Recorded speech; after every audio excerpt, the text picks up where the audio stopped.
P14I26, so this is servo 0 and servo 4, so the most inboard and the most outboard servo sections on the left side of the wing. So this is the deflection I get out of the most inboard section. And later on I'll show you how much this actually is, but quite a bit, plenty. And then on this outboard section is where the problems begin. If I had to take a guess, it's probably something like plus or minus 5 that I'm getting out of this.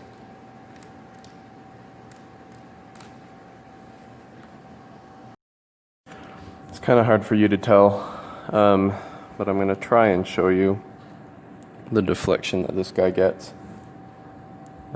So that's more or less on the 0 center line, 0 deflection.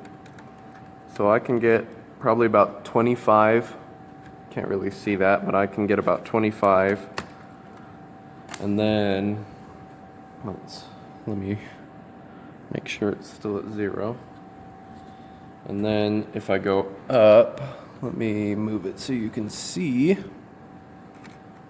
I can get, and this is part of the problem, is that these actuator rods are so long, it's kind of hard for me to do it without bowing it, but I can get probably about, yep, positive 25 out of that.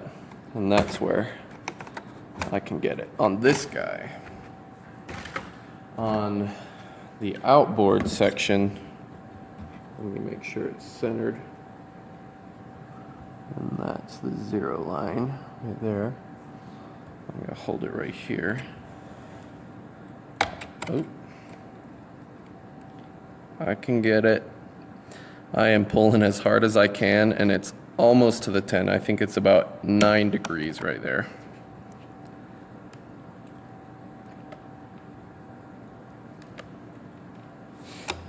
And then it might be a little bit less than that, but.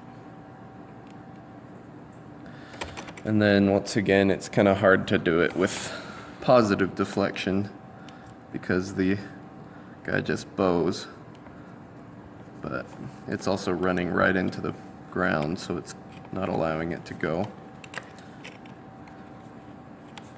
Let me see if I can.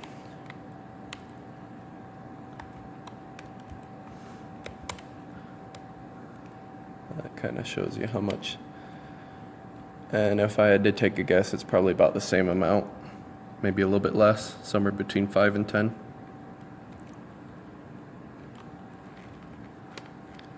So that's what I get for positive deflection, and this is what I get for negative deflection.